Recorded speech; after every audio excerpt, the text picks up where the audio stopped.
but it's all good. We're all just hanging out right now. We're all just hanging out. We are all just hanging out right now, so it's all good. Shout out to the questions, yes. Shout out to Sugar Steve. Shout out to the Sugar Network. Shout out to Questlove Supreme. I just listened to the Music Soul Child episode of the show last night, and he has a pretty crazy story. I was not expecting. He had a lot. He had a lot going on. Yes, somebody DM Bun B, please. We're looking for him. I'm sending an email right now. But, I'm doing it so seamlessly that you really can't even tell that I'm doing it. That's what's amazing. We've put the word out to Bun. Sometimes those time zones do get a little tricky. We've got the line out. We should be getting a word soon. Should be getting a word soon. Yeah, we do need to pay our guests more, or anything at all. My favorite questions episode. Ooh. Kid from Kid and Play was a great one. Bun B is in the house. I'm not going to waste any more time. No, we don't have to worry about it. Shout out to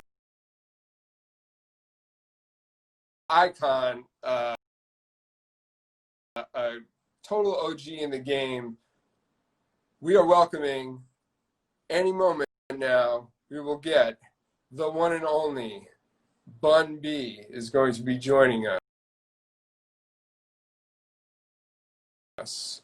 Yes, Bun B, coming in hot, coming in now. Shout out to Rosenberg. All rise for the Southern King. Absolutely. Let's bring him in. Ladies and gentlemen, show your love to the legend himself, Bun B. Don, what's up? Give me 1 second. Let me get some light going in here. Oh yeah, no, all good. Get the light going. How are you, sir? I'm good. Just a lot going on here, trying to manage my day. Yeah. All good. I'm telling people that you canceled a flight to come on this show, but I suspect that is not actually true. I wouldn't say they were mutually exclusive. It just happened to, it worked out that way. It happened to work out that way.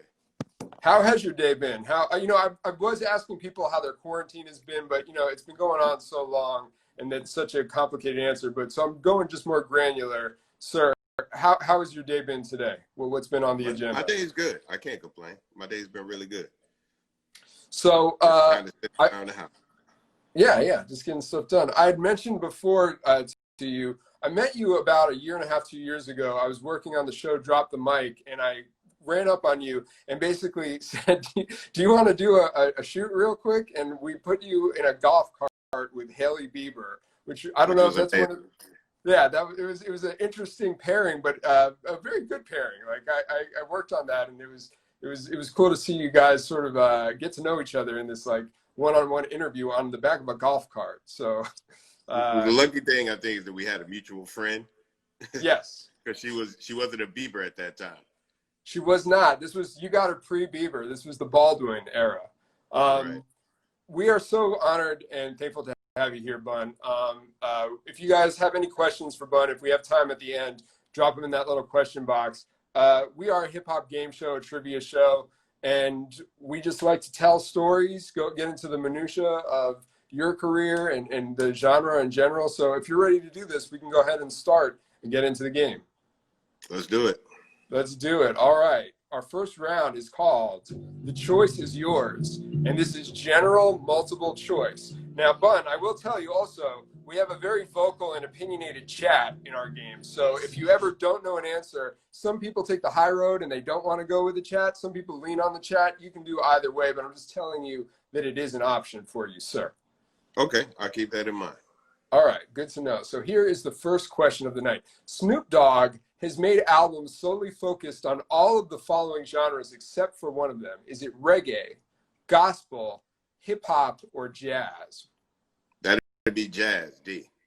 He says jazz, and guess what, folks? He is absolutely correct. We had Snoop Lion. He even put out a gospel album a couple of years ago. Which was Obviously, really hip good, hop. actually. It was actually really Yeah. good. I wanted to ask you, and I learned this, I believe, on that last shoot that I talked about. You taught at Rice University a class about hip hop and religion.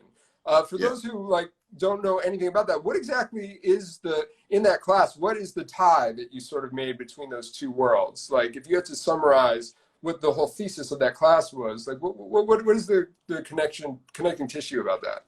Well, to paraphrase it very easily for most people, people tend to choose the people that they, commune with and people that they allow in their lives, in their personal space, by the religion that they practice and by the music that they listen to. These are two ways that people decide who they actually want around them, the type of people they want to build with, and just spend time with. And so we talk about, but we also, in the class specifically, we talk about how religion and music in Black America has always been forms of expression and places for people to engage and to share information. Right. And so for a lot of people of color, from slavery on the way up to modern times, music and religion has kind of been the place where people go to learn things, to educate themselves, educate others, engage with people, and find like-minded individuals that they want to walk through this world with. Amazing. Yeah. Are you still teaching it, or have you, obviously things are probably different right now, but is that something Yeah, you think yeah. you're going to I continue doing? probably won't teach again. I probably won't teach the course again until next year. I haven't taught it in about 2 years because I've been actively recording and touring, and I didn't think it was beneficial to the kids to try to do both at the same time. Right. And so when I was actively teaching, I wasn't actively like recording and touring in the way that I normally would. And I felt like I should give the kids my full attention. And so we kind of focused on that. And I enjoyed it. I really enjoyed it. That's amazing, and really dope for you to share that perspective with college students. That's a really cool opportunity. All right, we're moving on to the second question in this round. This artist had the first album on Houston indie record label Swisha House to get released in partnership with major label Warner Brothers in 2005. Was it Slim Thug, Chameleonaire, Mike Jones, or Aquileo? That's funny. The answer is C, but just for future reference, it's Aquileo. Aquileo, oh my God. But the answer is C. Wow, I've been schooled, but we're going to move on from that because, yes, you are right. Mike Jones was the first.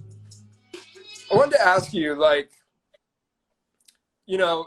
lot of the Swisha House sound was sort of based around a culture that was already there.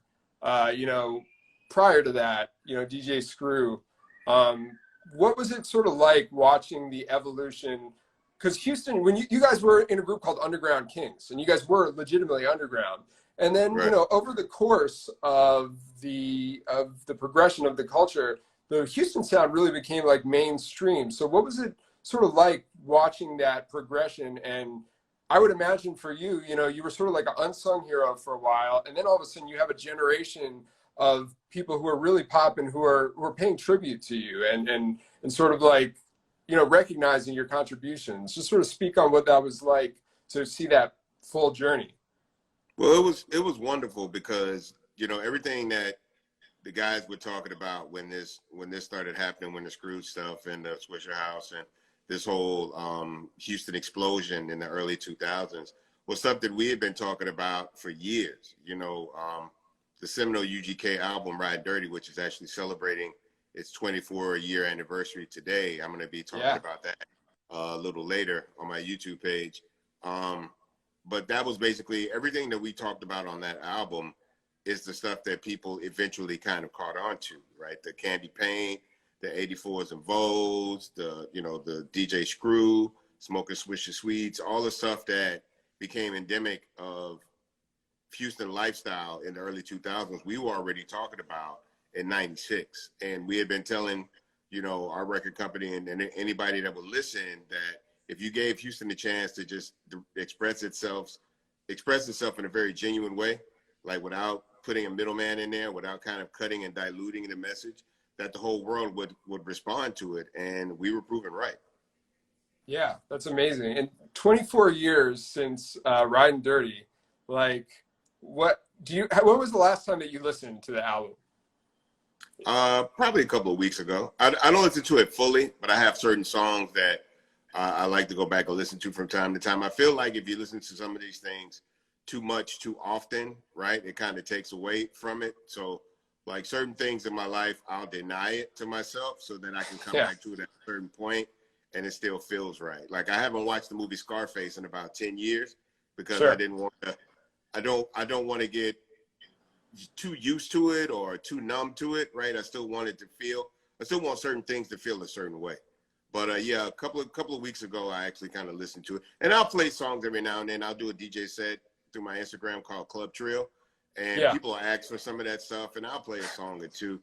But I feel like playing music and performing music is a lot different from listening to music, right? So I go on stage and perform my stuff every weekend, 2-3 times a weekend. And it's not the same as actually sitting down and listening to it. Right. And so what are you going to be doing tonight on your YouTube, like in commemoration of it? You're going to be like sort of breaking down the album?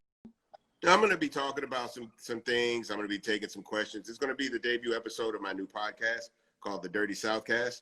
And so since today's the anniversary, I felt it was a good way to celebrate the anniversary as well as introduce the podcast. So we're going to have some fun. Amazing. We're all going to tune in for sure after this. That's why I was really late for this, because I was trying to prepare for that, and I would totally slipped my mind that I had to do this tonight. So I apologize. All good. No, we appreciate you. All right, we're moving on to our third question. Run the Jewels takes their name from an ad-lib on a song by this rapper. Was it OC, GZA, LL Cool J, or Run DMC? Wow, that is a good question. I'm trying to think in the lexicon of these different MCs who would say something like "Run the Jewels." It seems like an LL thing, and then the fact of the chain that they're holding would be kind of endemic of LL Cool J. "Run the Jewels" isn't like GZA would speak about jewels, but it wouldn't be jewelry if he used mental jewels. Yeah. Right. Run DMC, I don't think they really talked about running the jewels or anything like that. It could be an OC thing, but I feel like this line would have stuck out a lot more if it was OC. So I'm going to go with LL.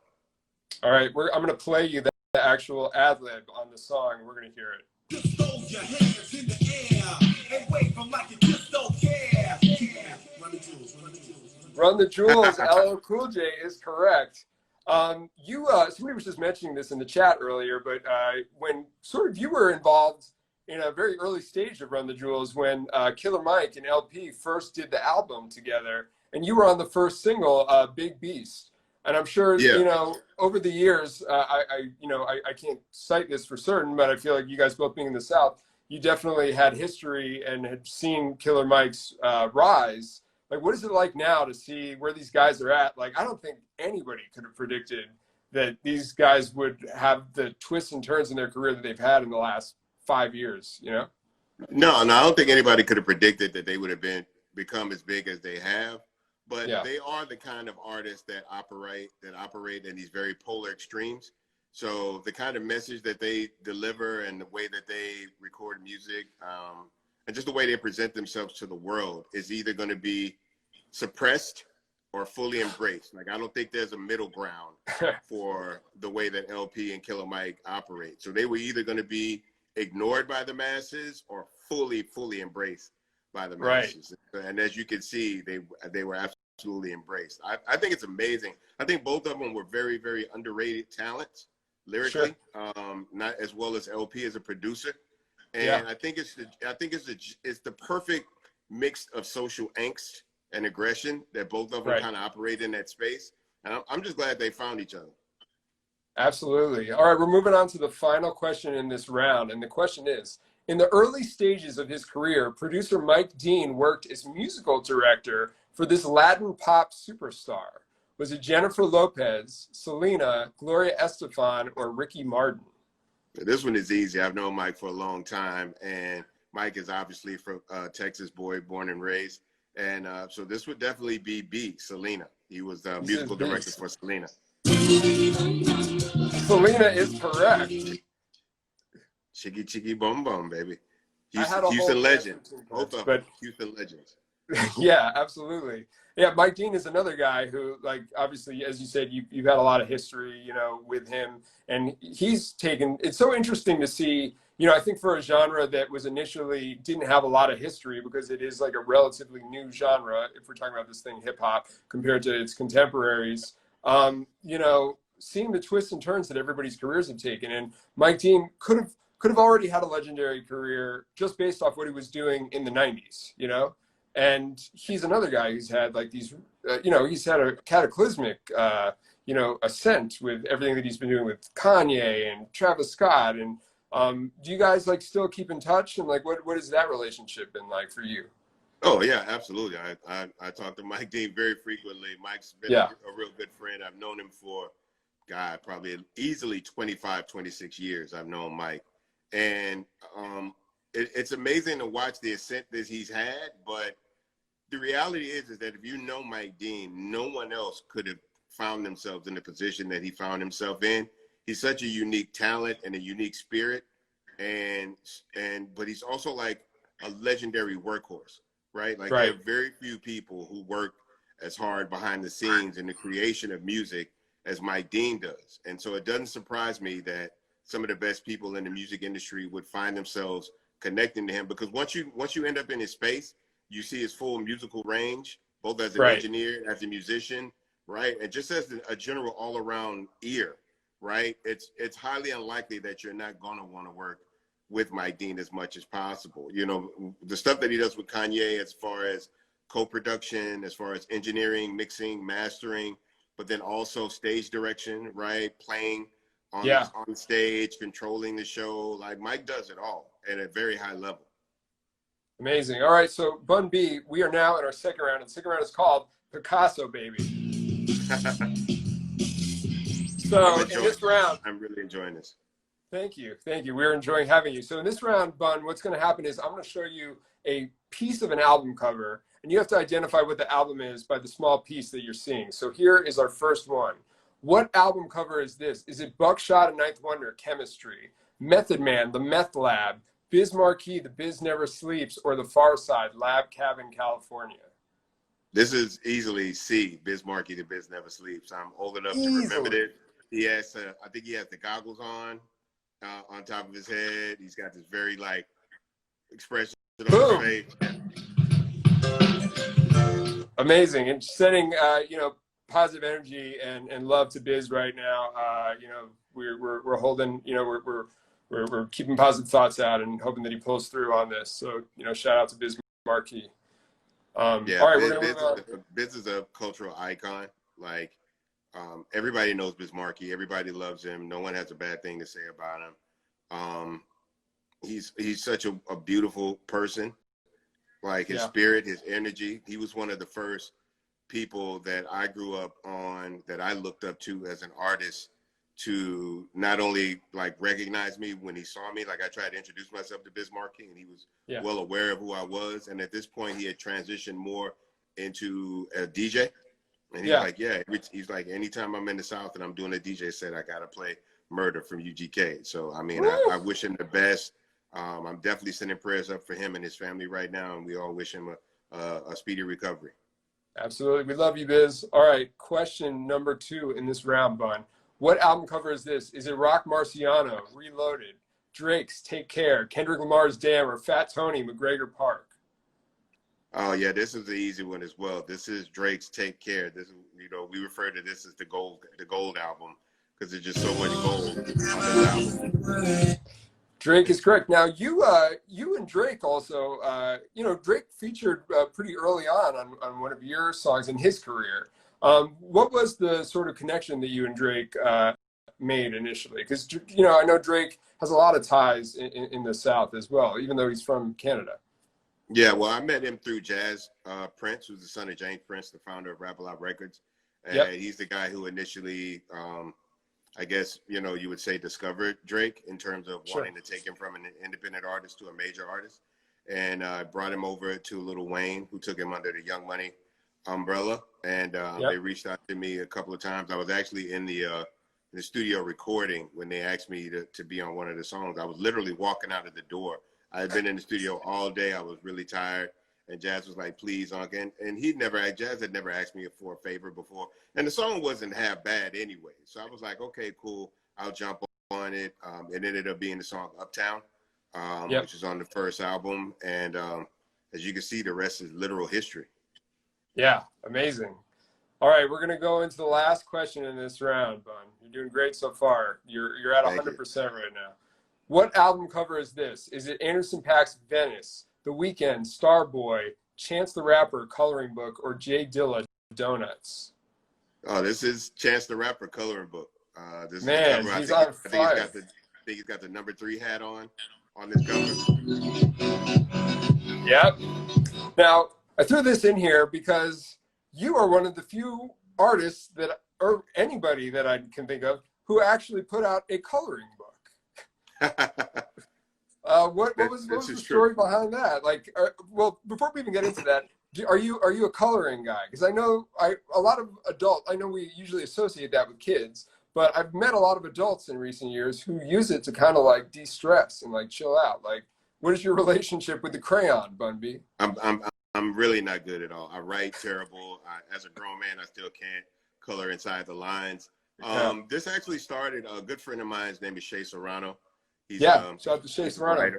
Yeah, so Shay and I have been good friends. Shay's from Houston. He interviewed me for many publications, and he's always had like a really good sense of humor. And so Shay and I would always talk about doing something built around hip hop, but we didn't want it to be like a serious take because hip hop can be very stoic and very serious in its presentation. So we wanted to do something that was more fun and more humor based.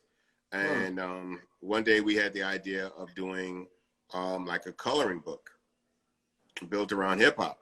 And so we shipped it to a number of publications. Everybody turned it down. And so Shay came up with the idea of, hey, let's start a Tumblr page. Once a week, we'll put something on the Tumblr page and see how it gets received. But we looked up and we ended up having, at one point, the Tumblr page for the experiment got up to like 50,000 followers. So we started to get a good following behind it. Got some momentum behind it. We pitched it again. It got received. And the difference in the initial pitch and the one that became what we eventually put out was he thought of, which was a genius step. He's like, let's make it a coloring and activity book. So there's puzzles, you know what I'm saying? There's Sudoku. There's all these different takes on, you know, childhood activities and things that we all did with the activity books whenever the book bus would come to town and the book fair and stuff would happen. Yeah. And I remember we got very close. We got a call from the New York Times because I think we were maybe 400 or 500 copies away from being the first coloring book to ever make it on the New York Times bestsellers list. And they were really, really like, we don't know what you guys have to do, but you guys are super close. We'd love to see it, right? It'd be a big thing for them. And we didn't get close, but we did end up that year on everyone's like go-to Christmas list. Nordstrom's put it in their special Christmas section.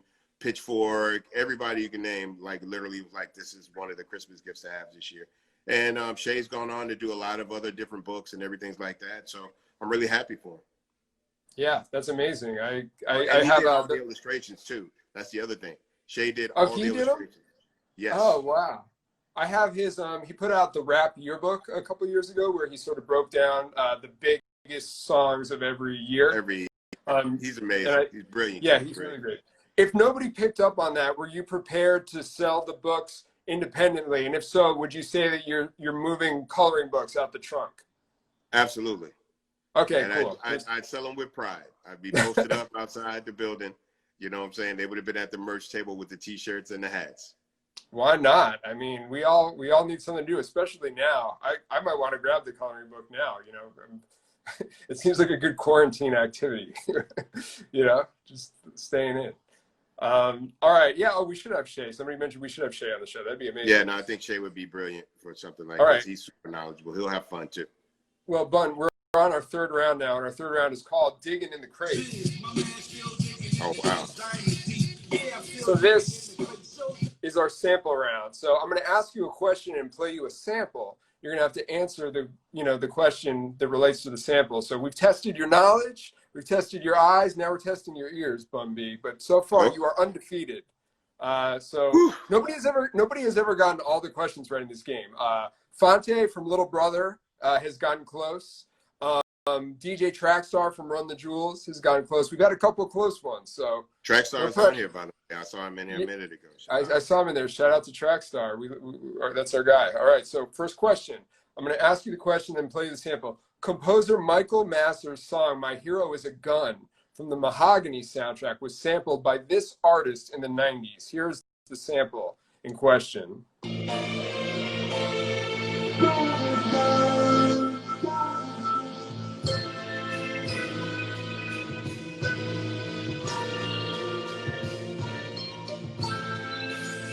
Okay. All right. Is it Method Man, Big Pun, Noriega, or DMX? This is the sample to "Stop Being Greedy" by DMX. Woo! That is absolutely correct. You've been keeping up on the versus battles or the versus thing? Yes, sir. And let me ask you this: you are somebody with quite a catalog, and you've got some skin in the game. Would you ever do a versus? Do you think that that's something that you'd be interested in doing? And if so, who would you maybe want to go head to head with? Yeah, we've had a discussion about this. I've talked with Swizz and Timberland about it, and I also talked to the group that I would potentially want to do it with. We agreed on it like right when versus first started, and so we eventually contacted Swizz and Tim, and they were very receptive to it. So it would be a versus between UGK and A-Ball and MJG. Woo! Wow. I think we need that. I think we definitely need that. What did you think about the Snoop and DMX battle?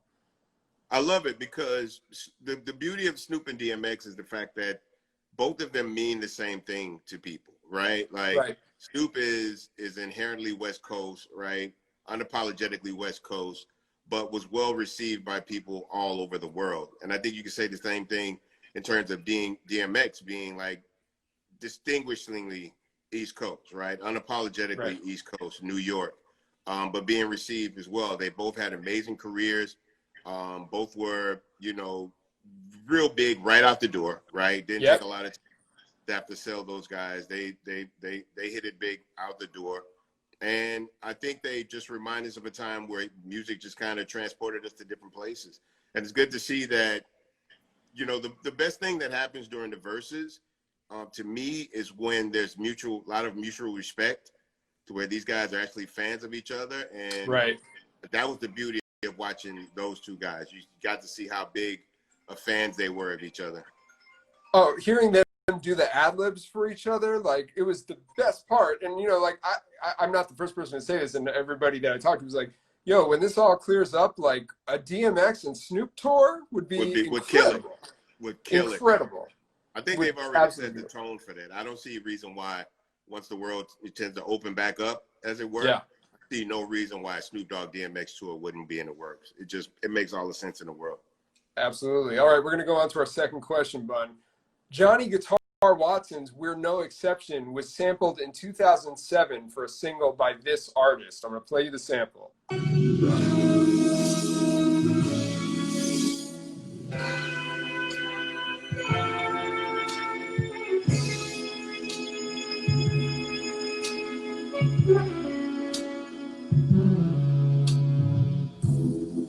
All good things must come to an end. That's what they say when things begin. So, all right, what do you think, Bun? This one is kind of difficult for me. I think it's Kweli. All right, he's going with Kweli. It's crazy because there's A and then there's B, right? I feel like it's Kweli, but I almost felt like Kanye produced it, so I'm not really sure. But I think I'm going to go with A, Talib Kweli. It's a good thing that you trust your gut, Bun, because the answer was cold-blooded. Love how we melt in the ice. Talib Kweli. It was produced by will.i.am, actually, but it does very much sound like a Kanye track. Now, this is a song called "Hot Thing," you have another thing that you have been introduced to the world called the hot wang chicken sandwich. What like, is there anything you're not going to do? You got a coloring book, a legendary career, a chicken sandwich that, from what I understand, it's a charity. Like you donated a lot of the proceeds to helping artists right now in the pandemic. Can you tell us about the hot wang? Yeah. So it's a partnership with a local restaurant down here called Antone's. And so it was a whole like series of sandwiches with people from Houston, that each person got to designate their own particular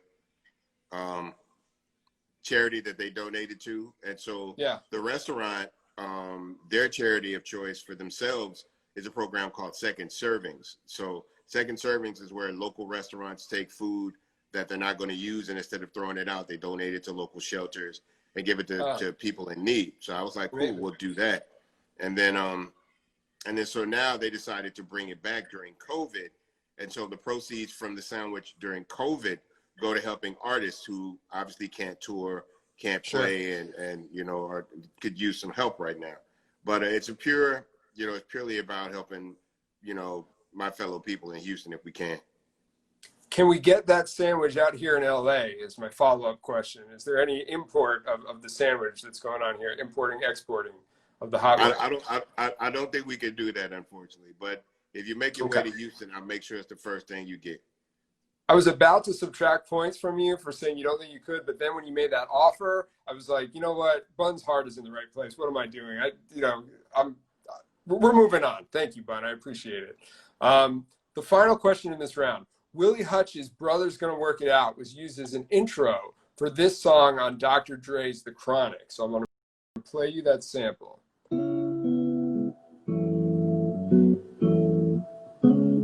It was used on an intro. Was it Little Ghetto Boy? Rat-tat-tat-tat. Nothing but a G thing, or Let Me Ride. Hey man, that's going to be Little Ghetto Boy. He says Little Ghetto Boy. Yes. Let's see. Hey man, don't you realize for us to make this thing work, man, we've got to get rid of the pimps and the pushers and the prostitutes. It was actually Rat-tat-tat-tat. Oh. Wow. But man, no, that's a tricky one. That's a Steve Wonder stumper in there. Steve Wonder was behind that one. What, you know, for you guys in the Chronic, like, I always wondered this, you know, what was the South, like Texas's relationship with the Chronic? You know, Bushwick Bill was on the Chronic, which is another like sort of interesting tidbit about that. But did that album sort of impact you guys in Texas in the same way that it did on the West Coast?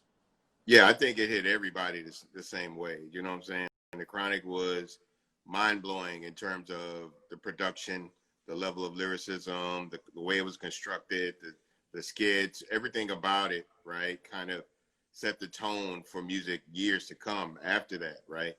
I know for a fact for us, I mean, we would just sit around on our DJ Bird's porch and just listen to it. Like, we couldn't believe that it had been created, right? Like, just the way that the music impacted.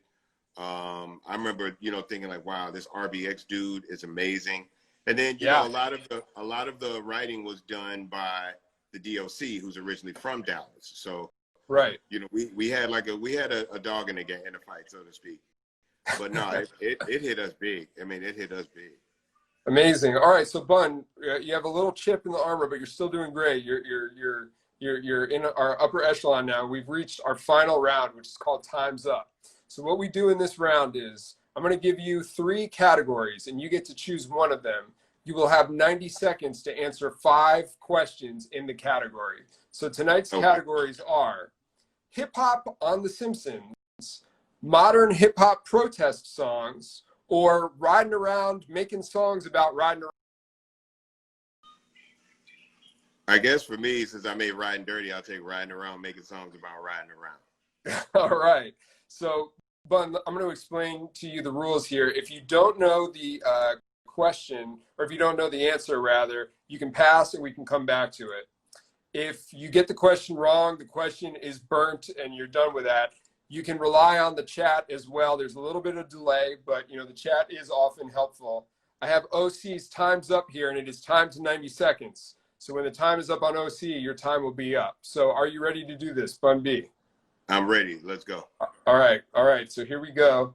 And these are non-multiple choice, just so you know. Okay. Here we go.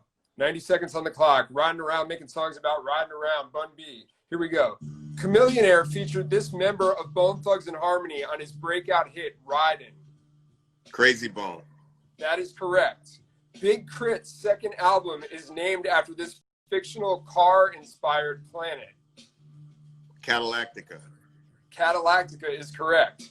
The title of this 1995 non-album Outkast song compares these two vehicles. Benz or Beamer. Benz or Beamer is correct.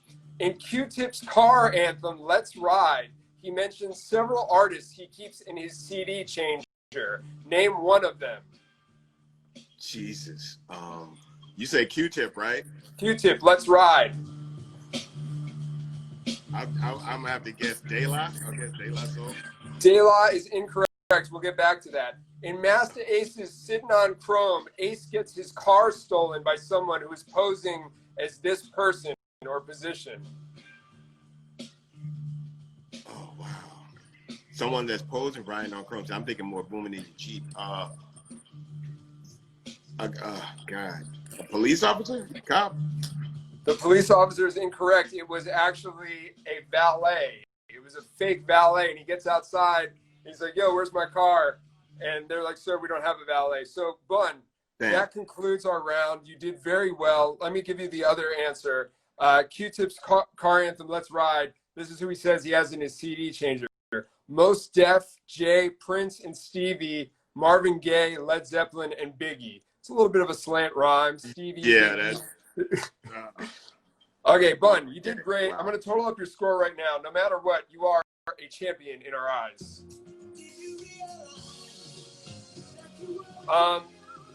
If you have a little bit of time, can we answer some questions for like 5 minutes from the chat?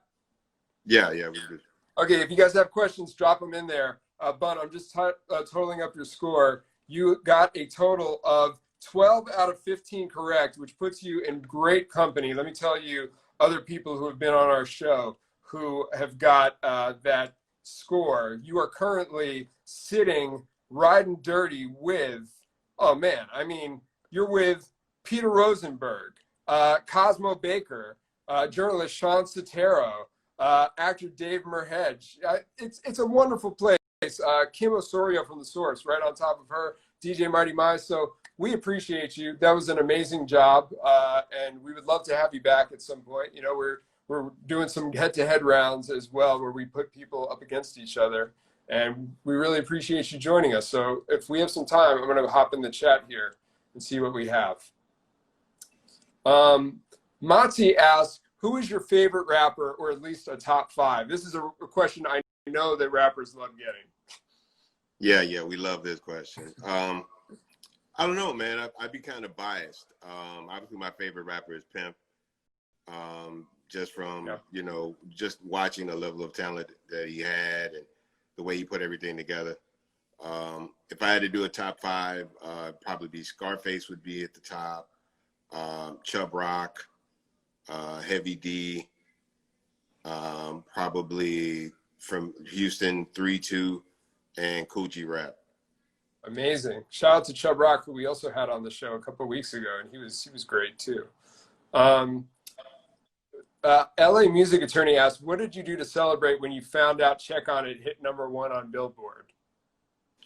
I don't know if we had an actual celebration for that. I don't even remember getting a call. And obviously that's Beyonce's record, so that's going to be #1 anyway. So it's not like I can take a lot of credit for that. But the final UGK album that we put together also debuted #1 at the top of the Billboard charts, and it was amazing because that was the one accolade that Pimp always wanted, and we were able to get it before he passed away.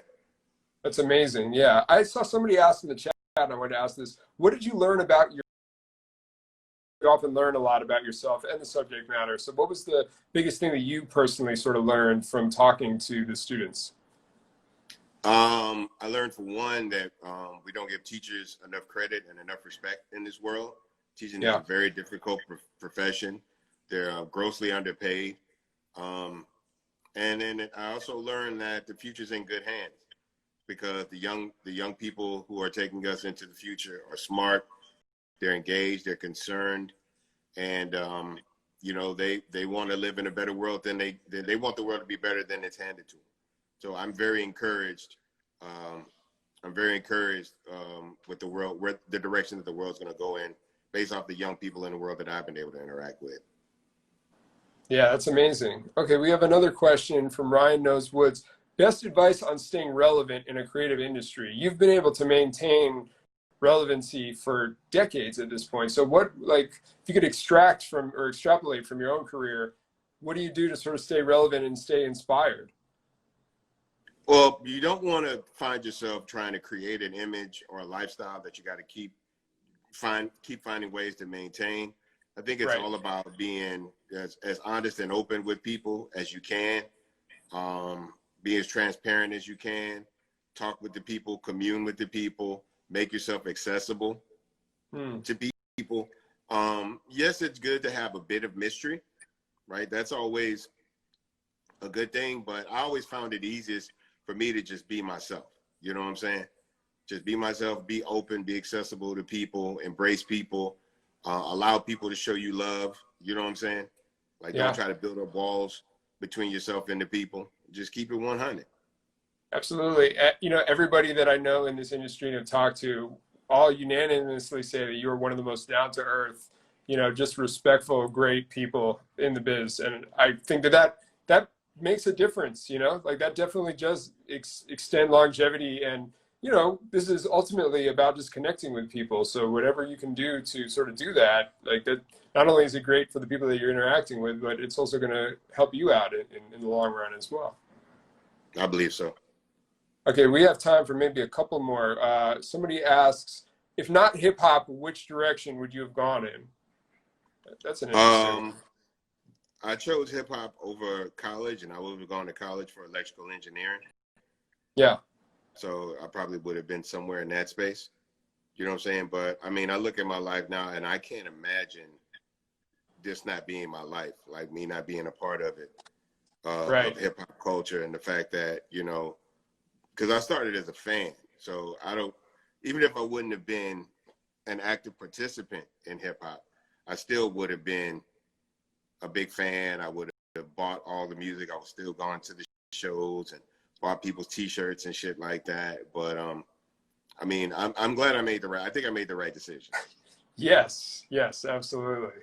We'll take one or two more here. Let's see. Okay, this is a great one.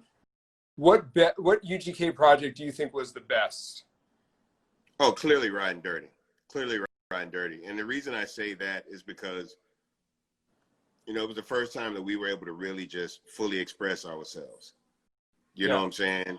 Like without label interference, without worrying about if samples were going to clear. Like that was the first time that Pimp and I got to fully express ourselves.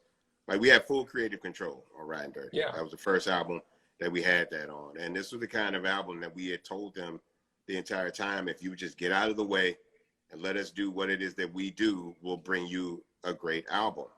And that was the first time they allowed us to do that. And it's still to this day the seminal UGK album. That's amazing. One more question. Ashcat Cam asks, what was it like filming International Players Anthem? We were just watching that video the other day, and it's such a fun clip. It has so many, like, the whole home, you know, video like element of it was a really cool conceit to introduce to it, and it's a very fun video. So what was it like actually filming it? We had a great time. We filmed it during BET Hip Hop Awards in LA. So that's why there's so many different people that are in the video, because once people found out we were filming it, everybody just started showing up. But easily the most fun I've ever had on a video set. You know what I'm saying? We did it all in one day. That whole video was shot in one day. I want to say within like 12 hours, Like, it's amazing how much we got done on that set. It was actually filmed in a real church. We found a church in South Central. They allowed us to come in. The pastor in the video is the actual pastor of the church. And no way. It was crazy. Yeah, and it was crazy because all day, different people just kept showing up to the set, like different comedians, different actors, because this was at the time where Andre 3000 was living in LA, pursuing his acting career. So that's why you have like Lucas Haas in the video. You know what I'm saying? He and Lucas were real good friends. But I mean, we had a ball shooting that video. There's a lot more. Like, if you look, there's an extended version that has us like cracking a lot more jokes in the beginning. Yeah. And I mean, we did that. We probably filmed that for like 30 minutes, just sitting in a room, just cracking jokes on each other. But I think the biggest joke we were cracking was the fact that Andre showed up in the tartan, right? Yeah. He's got his tartan. And so we gave him the business for that all day long. Like, nobody let him make it on it. But it was Andre's treatment. Andre, because that was the only way Andre would agree to do the videos, if he was allowed to write the treatment. Brian Barber directed the video. And we all just kind of showed up. I think the funniest shit in the video is when you see the pimp kiss the girl, though. Like, when you see Magic Don Juan kiss the white girl on the lips. I was like, this is magic. I've never seen no shit like this before in my life. But it really was an amazing day. That would have also probably been the last video that Pimp and I shot together. And we have so many pictures. My wife found a whole bunch of pictures from that day, because it wasn't a camera phone thing. So that was actually like a disposable, like, Kodak camera. Oh, wow, like a little film camera. So so we found like there's actual physical pictures that we found recently of that whole day.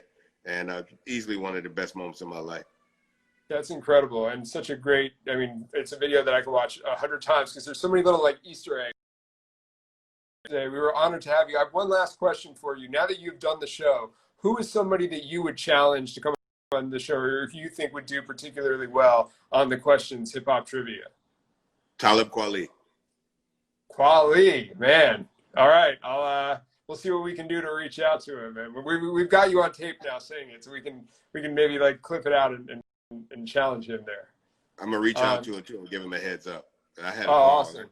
I think Kweli, because Kweli's extremely knowledgeable about hip hop, so I think he would do. And Kweli's a fun guy. You know what I'm saying? Yeah. He's a real easygoing guy, so I think he'd enjoy it.